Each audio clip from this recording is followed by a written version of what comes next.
Oke guys, kali ini gue bakalan bahas kembali si token Pancet ini setelah dia listing di Bitmart ya. Seberapa dampaknya setelah dia listing di Bitmart itu. Biasanya sih dia akan pump gitu, karena ya setelah listing di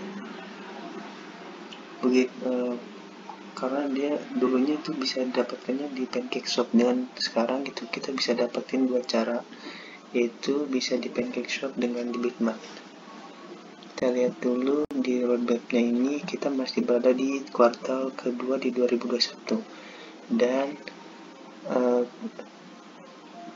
mereka tim developernya ini masih konsisten yang mengerjakan seperti di roadmapnya ini, dan mereka akan selesai di kuartal 2022 ya.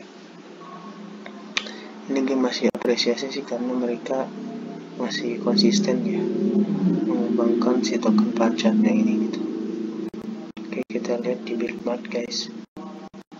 Nah, ini gak tau ya, kenapa di Bitmart gak bisa melihat grafiknya gitu. Apa kita mesti daftar dulu di Bitmart gitu? Jika kalian ingin beli token Pancat ini, kalian bisa daftar dulu di Bitmart ya, biar enggak terlalu ribet gitu pakai PancakeSwap. Kalian mesti swap dulu tuh, kalian mesti kirim dulu BNB nya ke PancakeSwap gitu. Kalau kalian gak mau ribet, kalian bisa daftar di Bitmart gitu. Ya keuntungannya mungkin harganya masih rendah gitu sebelum nanti mereka listing di exchange lainnya gitu. Kalian bisa mendapatkan pancatnya dengan USDT ya di Bitmart.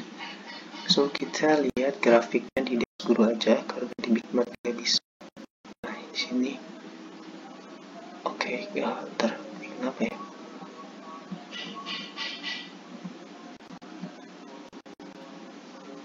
Ini kenapa lah? Nah ini grafiknya ya, grafik si Pancat token. Jadi si Pancat token ini dia pernah menyentuh angka harga tertingginya itu di sini guys, di 0,000114, dan pergerakan sekarang ya ini setelah listing di Bitmart ini listing di Bitmart di tanggal 4 ya. Di sini nih dia turun, lalu dia mulai naik.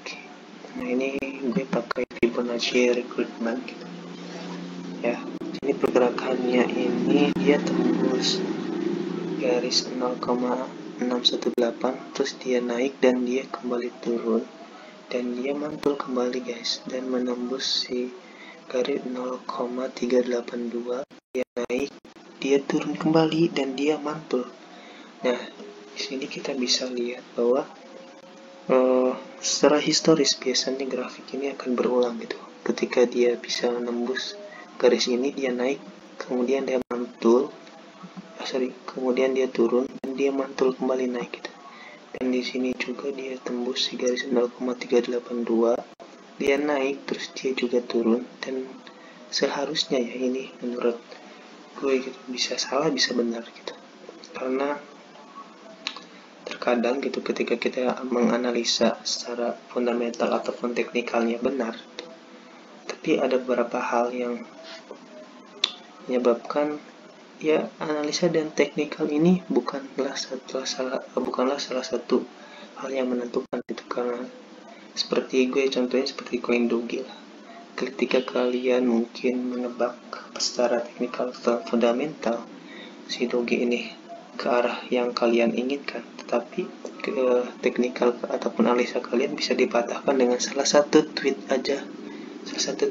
si Elon Musk gitu. Karena koin doge ini sebenarnya gampang sih ditebaknya gitu, apakah koin doge ini akan naik ataupun turunnya itu sangat besar dipengaruhi oleh si Elon Musk itu dan si Pancat ini gitu. Seharusnya ya di sini dia naik, dia turun, kemudian dan dia kesini nih, dia arahnya harusnya kesini, ini menurut gue ya. Nah kita lihat di sini, ketika kalian beli dengan 1 BNB, kalian mendapatkan gini 11,1 miliar ya. Ini gue ambil di tanggal segini di bulan 5 tanggal 9 ya, di jam segini gitu. Dan ini bisa berubah secara waktu gitu, beberapa pasarnya gitu. Karena sekarang BNB ini, koin BNB ini hampir 10 juta ya harganya. Jadi jika kalian membeli dengan 10 juta, kalian mendapatkan 11 miliar guys. Gitu, jika nanti si pancat ini yaitu angka 1 rupiah, kalian akan mendapatkan uang segini 11 miliar dengan modal hanya 10 juta rupiah gitu. Oke, di sini gue bakalan ingatkan kepada kalian, jika yang ingin membeli ini, gue bukan mempromosikan atau merekomendasikan si koin pancat ini. Di sini gue cuma membahas si koin pancat ini. Jika kalian ingin membeli, silahkan membeli dan silahkan melakukan do your own research gitu.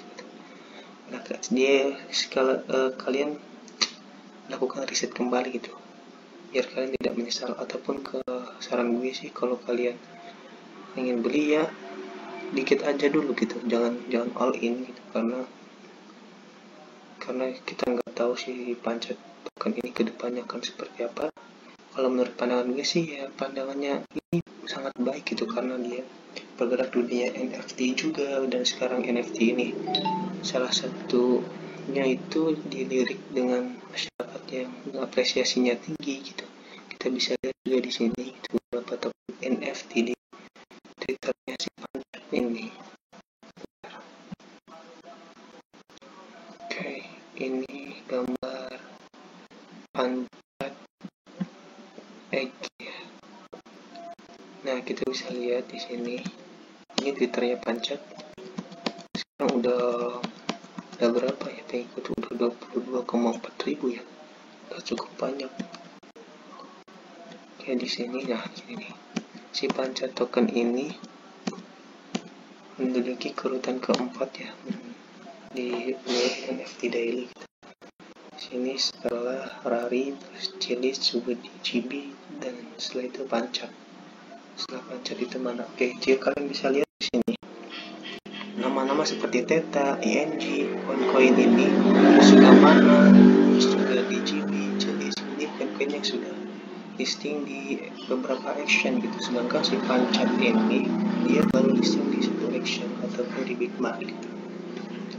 Jika kalian bisa membayangkan gitu, jika nanti si pancat listing di beberapa action seperti Zeta, ING, Mana, Cilis ini, mungkin berapa harganya gitu, mungkin akan lebih dari 1 rupiah sih menurut gue ya.